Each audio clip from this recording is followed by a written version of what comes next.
j'espère que vous allez bien. Alors aujourd'hui j'ai décidé de faire une vidéo sur mon voyage humanitaire au Sénégal. Sur mon Instagram je vous ai laissé me poser des questions à ce sujet, donc je vais essayer d'y répondre. Il y a plusieurs questions qui reviennent souvent. Bon après c'est les questions qu'on se pose tous avant de partir faire un voyage. Donc je vais essayer d'y répondre dans la vidéo en espérant que je vous éclaire assez sur le sujet.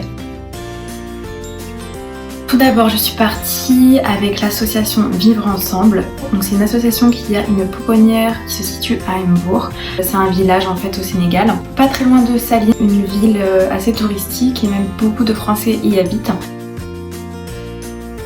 Je suis restée un mois, du 16 novembre au 18 décembre. Je devais rentrer le 16 mais j'ai eu la chance d'avoir mon vol annulé. Donc je suis restée 2 jours de plus, ce qui ne m'a pas dérangé du tout.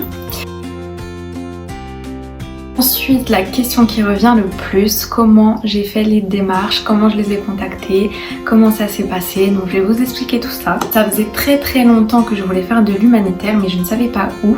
Et je voulais un pays francophone. J'ai une amie qui est partie avant moi, du coup au Sénégal.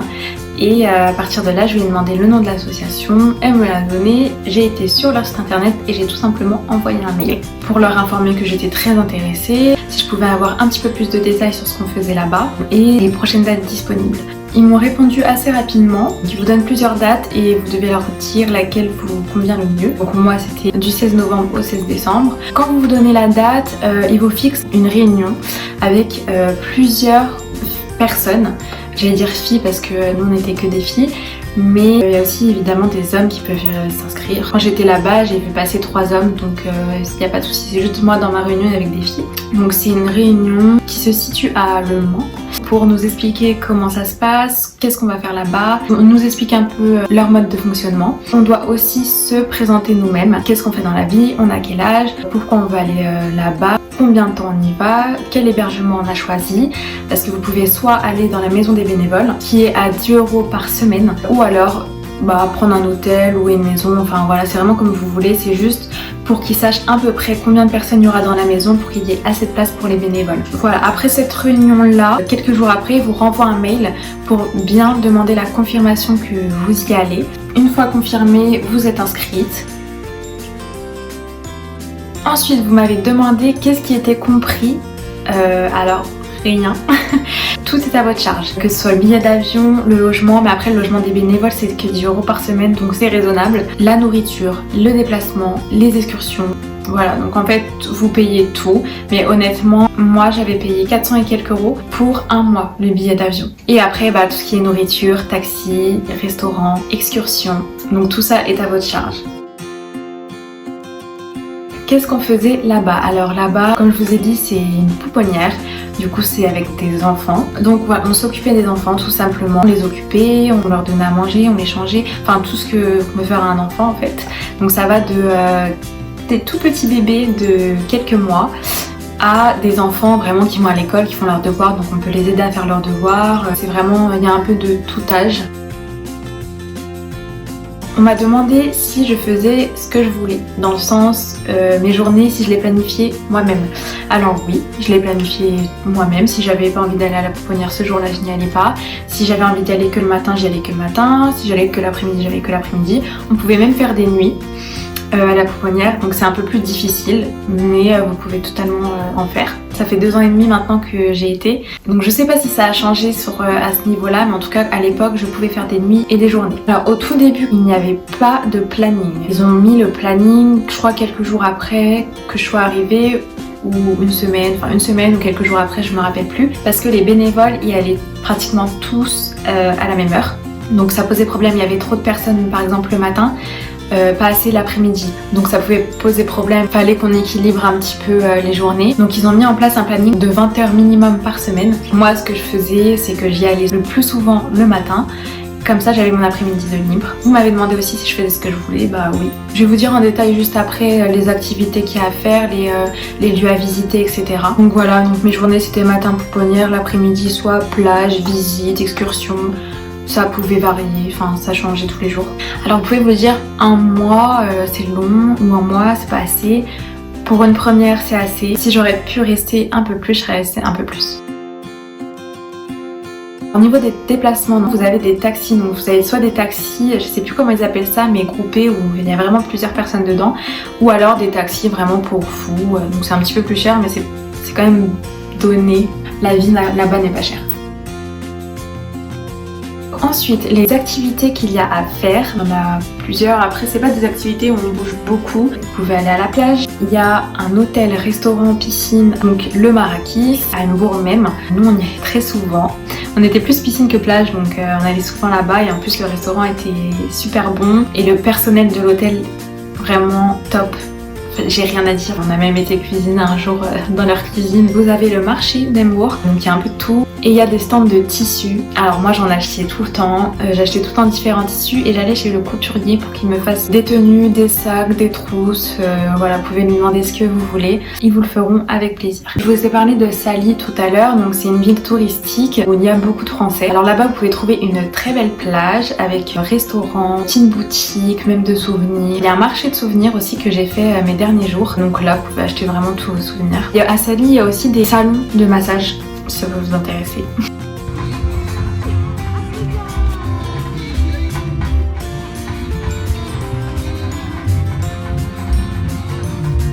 Il y a aussi la Somone, donc c'est une petite île. Il y a uniquement des restaurants en bord de plage.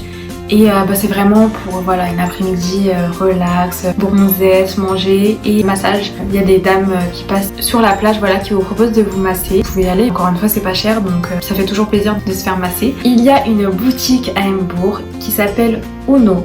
Donc j'espère qu'elle est toujours ouverte. Où vous avez plein de vêtements pas chers. Parce qu'ils ont un défaut pour femmes et pour hommes de plusieurs marques, enfin et des marques bien réputées en France ou en tout cas où on achète très souvent. Moi j'ai adoré aller là-bas. J'ai acheté des chaussures, j'ai acheté des paires de talons, j'ai acheté des pantalons, des robes, des hauts. Donc c'est magasin Uno. On avait aussi rencontré les voisins de la maison des bénévoles, donc super gentils. On allait tous les soirs boire le thé avec eux. On a été un soir sur la plage, faire un feu de camp, manger du poisson bien frais. Que eux-mêmes ont grillé au feu. C'est vraiment des bons souvenirs, c'est des personnes qu'on n'oublie pas. Voilà, adorables. Ils ont un cœur immense et voilà. Ils partageaient vraiment tout, ils nous invitaient chez eux manger. En fait, on se sentait vraiment chez nous, ils nous faisaient se sentir chez nous. J'ai été invitée avec une amie à un mariage. Je vais vous mettre des images. On a vraiment passé une super journée. On s'est mis en tenue traditionnelle, on a vraiment joué le jeu et c'était super bien.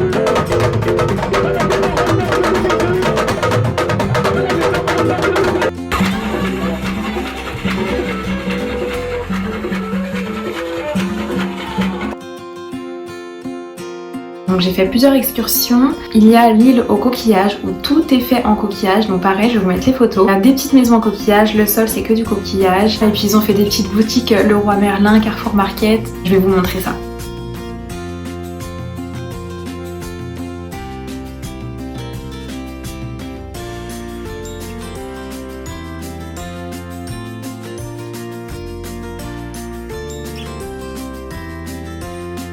Il y a Dakar, donc Dakar je suis restée que quelques heures, donc je ne vais pas m'étaler dessus, c'était en allant à l'île de Gorée. L'île de Gorée, super mignonne, faut vraiment aller là-bas. Vous pouvez visiter la maison des esclaves, super intéressant. Vraiment. Et c'est trop mignon, vous avez plein de petites fleurs partout sur les murs, il y a des petites maisons colorées, c'est super joli. J'ai passé une nuit au désert de l'Ampoule, je suis partie vraiment avec une bonne équipe. Le soir, c'était couscous sous la grande tente. Ensuite, il y a un petit feu de camp avec de la musique où ils dansent, ils chantent, c'est super agréable. Et le soir, vous dormez en petit groupe dans des tentes. Nous, on était 5 dans ma tente. Le lendemain matin, donc vous avez petit déjeuner et un petit tour de chameau, donc c'était très drôle, surtout quand on est avec nos copines, c'est toujours plus drôle. Ça à faire aussi, le désert de l'Ampoule, c'est pas mal du tout. On y va vraiment avant le coucher du soleil pour qu'on puisse profiter du coucher du soleil. Le matin, on s'était levé très tôt, moi et mes copines, pour voir le lever du soleil. Et ceux qui me connaissent savent à quel point je suis fan du ciel. Je sais pas pourquoi, mais je trouve que c'est la chose la plus belle au monde. C'était vraiment super beau à voir, je vais vous montrer. J'ai pris en photo à quelques minutes d'écart et je vais vous montrer du coup les photos. Et ensuite j'ai fait le Ciné Saloum. On est sur un petit bateau, c'est une petite barque à moteur. Je sais pas si ça s'appelle comme ça, mais en tout cas ça ressemble à une barque. instructeurs. Je suis partie avec les aventuriers de Saloum, super gentils, et je recommande pour toutes les personnes qui veulent visiter le ciné Saloum de partir avec les aventuriers de Saloum. Vraiment j'ai pas regretté, super gentils, super agréables, ils nous montrent toutes les belles choses à voir, toutes les différentes îles, c'est vraiment super beau. Et puis voilà, ils sont super drôles, ils nous font de la musique. Sur la barque, ils étaient là avec leur tam-tam, ils nous faisaient chanter, on chantait avec eux. Donc c'est sur 2 jours, donc vous passez la nuit avec eux dans une grande tente. Le midi, je sais plus si on avait un déjeuner, mais en tout cas on avait des choses à grignoter, c'est sûr. Dans la barque, ils avaient des boissons, des choses à grignoter. Le soir, dîner, feu de camp, tam-tam, danse, chant, enfin vraiment c'était super bien. Je les conseille. Je vais vous mettre les images, je vais vous mettre des petites vidéos.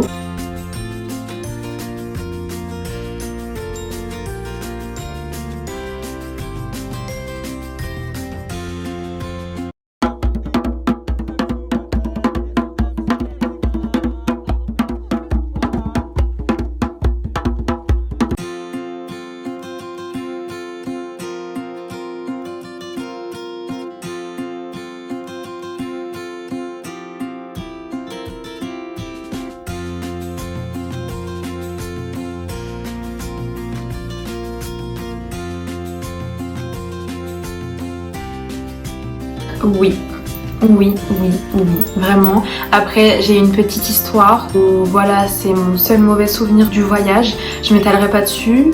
Bah, en tout cas pas aujourd'hui, peut-être que j'aurais envie de faire une petite story time un jour, je sais pas. Mais c'est la seule petite parenthèse négative que j'ai eue pendant ce voyage. Les points positifs, c'est absolument tout. Donc je vous conseille de le faire. Si ça vous tente, n'hésitez pas. Si vous avez envie de le faire, faites-le.